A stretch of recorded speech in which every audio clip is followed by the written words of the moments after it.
Check ko ngayon ng toilet kasi siya ang gumamit kanina eh. At tapos na lang rin maligo. Galing sa exercise. Ay, ano ang sinasabi ko? Basang-basa ang sahig oh. May mga tissue pa.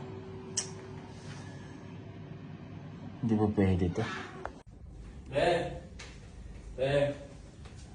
Ikaw mo rin gumamit ng toilet, di ba?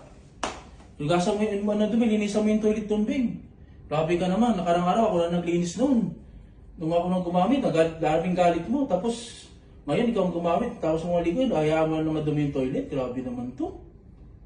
Linisan mo yun doon, ay ko, bahala ka doon. Linisan mo yun, di ako maglinis doon.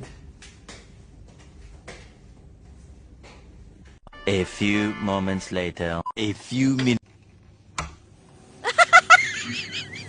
Ay, mamaya, magta-toilet ka? Mamaya na. Linisan ko muna.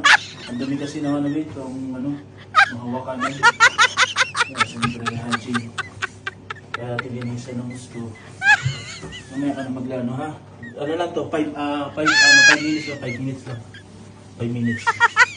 Oh, pabangin pa na yung Ha? Sira.